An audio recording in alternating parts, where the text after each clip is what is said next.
Assalamualaikum warahmatullahi wabarakatuh. Halo guys, di sini kelompok kami akan menjelaskan hasil dari observasi lapangan dan hasil wawancara dengan narasumber yaitu Bu Susi di SMP Negeri 1 Mando Barat. Check it out. Baik, terima kasih moderator. Di sini saya akan membahas apa sih yang dimaksud dengan media pembelajaran. Nah, proses belajar mengajar akan berjalan secara efektif dan efisien bila didukung dengan ketersediaannya media yang menunjang.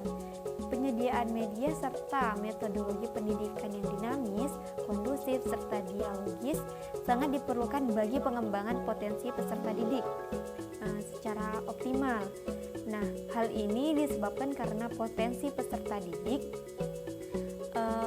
akan lebih terangsang bila dibantu dengan sejumlah media atau sarana dan prasarana yang mendukung dalam proses interaksi yang sedang dilaksanakan.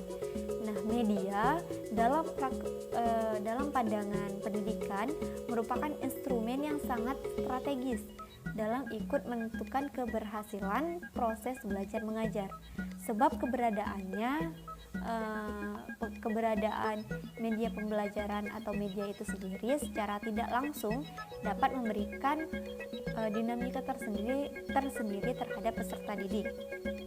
Nah, dengan keterbatasan yang dimiliki, manusia seringkali kurang mampu menangkap dan menanggapi hal-hal yang bersifat abstrak atau belum pernah diterkam dalam ingatannya. Untuk menjembatani proses internalisasi itu atau internalisasi belajar mengajar yang demikian, diperlukan media pendidikan yang memperjelas dan mempermudah peserta didik dalam menangkap pesan-pesan pendidikan yang disampaikan. Oleh karena itu, semakin banyak peserta didik disuguhkan dengan berbagai media dan sarana juga prasarana yang mendukung, maka semakin besar kemungkinan nilai-nilai pendidikan mampu diserap oleh peserta didik tersebut. Media pembelajaran dalam proses pembelajaran atau dalam proses belajar mengajar di dalam kelas ataupun secara online itu lebih cenderung kepada alat geografis, fotografis, audio, atau elektronis. Misalnya nih, dalam kita kan belajar di kelas, nah guru tersebut menampilkan video yang berkaitan dengan materi yang akan diajarkan. Nah, dengan penampilan video tersebut dengan menggunakan komputer dan infocus dapat membuat dinamika atau dapat membuat siswa itu mendapat gambaran terhadap materi yang akan disampaikan oleh guru. Nah, kurang lebihnya itu yang dapat saya sampaikan. Selanjutnya saya serahkan kepada pemakalah berikutnya. Baiklah, terima kasih kepada pemakalah sebelumnya, dan di sini saya akan melanjutkan penjelasan tentang pengertian sumber belajar. Pengertian sumber belajar adalah suatu sistem yang terdiri dari sekumpulan bahan atau situasi yang diciptakan dengan sengaja dan dibuat agar memungkinkan peserta didik belajar secara individual. Yang pertama, jenis-jenis sumber belajar itu yang pertama, pesan adalah informasi pembelajaran yang akan disampaikan yang dapat berupa ide, fakta, ajaran, nilai, dan data. Kemudian yang selanjutnya, orang. Orang ini adalah manusia yang berperan sebagai pencari, penyimpan, pengelola, dan penyaji pesan. Kemudian ada bahan. Bahan adalah merupakan perangkat lunak yang mengandung pesan-pesan pembelajaran yang biasanya disajikan melalui peralatan tertentu. Kemudian alat. Alat adalah perangkat keras yang digunakan untuk menyimpan pesan yang tersimpan dalam bahan. Kemudian teknik. Teknik adalah prosedur atau langkah-langkah tertentu yang disiapkan dalam menggunakan bahan, alat, lingkungan, dan orang untuk menyampaikan pesan. Kemudian di sini ada latar. Latar atau lingkungan. Lingkungan adalah situasi di sekitar terjadinya proses pembelajaran tempat peserta didik menerima pesan pembelajaran. Klasifikasi yang lain yang biasa dilakukan terhadap sumber belajar adalah sebagai berikut. Yang pertama, sumber belajar tercetak. Sumber belajar tercetak apa saja di sini? Buku, majalah, brosur, koran, poster, dena, ensiklopedia, kamus, buklet, dan lain-lain. Kemudian ada yang namanya sumber belajar non cetak, yaitu film, slides, video, model, audio cassette, transparansi, relia, objek, dan lain-lain.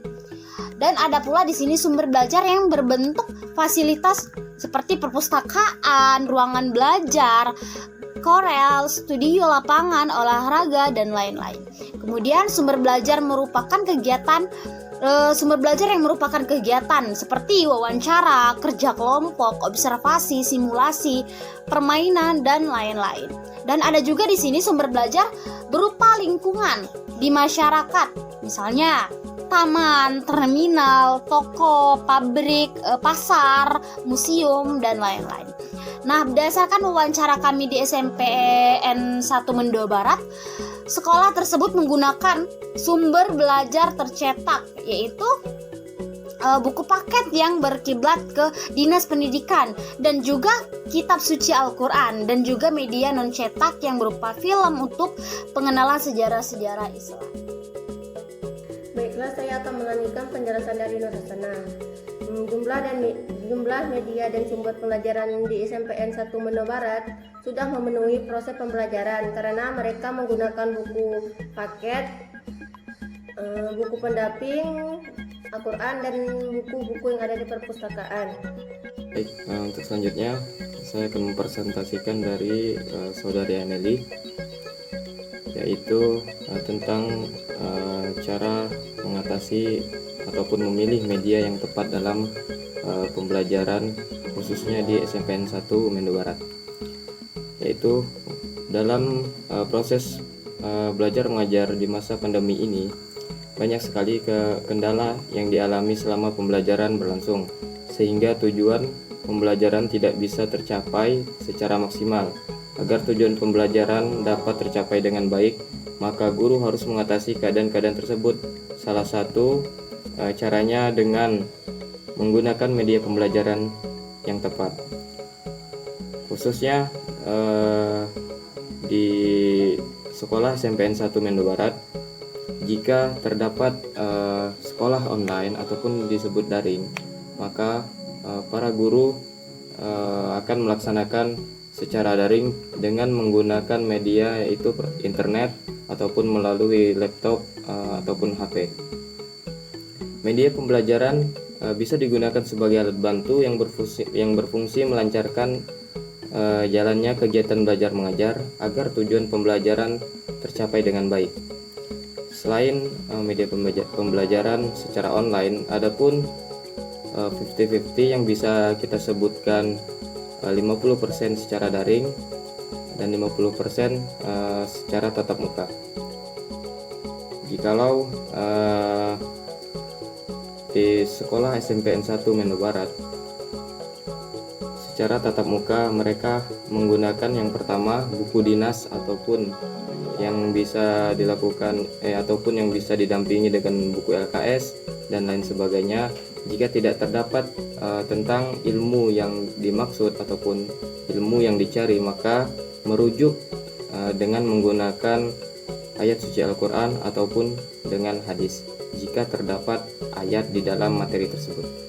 Baiklah, di sini saya akan menjelaskan mengenai sumber dan media pembelajaran yang digunakan oleh sekolah SMP Negeri 1 Mendo Barat. Sudah efektif atau belum? Tentu saja pembelajaran di sekolah tersebut itu sudah efektif karena sudah cukup beragam media dan sumbernya. Salah satu contohnya yaitu mereka menggunakan buku LKS dan buku cetak yang disiapkan dari pihak sekolah, dan juga mereka menggunakan seperti komputer, dan mereka juga menggunakan Al-Quran, dan juga mereka juga mengambil sumber-sumber dari Google juga. Terima kasih. Nah, gimana teman-teman? Udah cukup jelas bukan pemaparan dari pemateri 1 sampai pemateri 5. Nah, di sini saya akan menyimpulkan sedikit tentang materi yang disampaikan oleh para pemakalah. Nah, untuk yang pertama yaitu media pembelajaran. Nah, media pembelajaran ini adalah suatu hal atau instrumen yang paling strategis dalam dunia pembelajaran atau dunia pendidikan. Nah, media pembelajaran di dalam proses belajar mengajar cenderung kepada laptop, komputer, infokus, atau media video, audio, dan sebagainya yang digunakan untuk membantu pemateri dalam menyampaikan materi yang akan diajarkan kepada peserta didik. Untuk sumber belajar sendiri, sumber belajar adalah bahan-bahan ajar. Nah, bahan ajar ini bisa berupa media cetak seperti buku dan sebagainya, dan juga situasi dari lingkungan sekitar, dan juga seperti kisah-kisah Nabi, 25 Nabi dan Rasul seperti itu. Untuk di SMP Negeri 1 Mendo Barat sendiri, untuk pemanfaatan dan pengadaan media dan sumber belajar sangatlah bagus atau sangatlah baik, karena mereka sudah menggunakan media cetak dan juga media elektronik untuk penyampaian materi di dalam kelas. Nah, mungkin harapan untuk kedepannya adalah sekolah atau pemerintah menyediakan bahan atau alat untuk praktek, seperti praktek haji, seperti praktek menyembelih hewan kurban dan sebagainya. Hal yang diharapkan kedepannya adalah pemerintah bisa memberikan fasilitas seperti miniatur Ka'bah untuk mereka belajar, seperti ini nih caranya kita nanti haji atau umroh.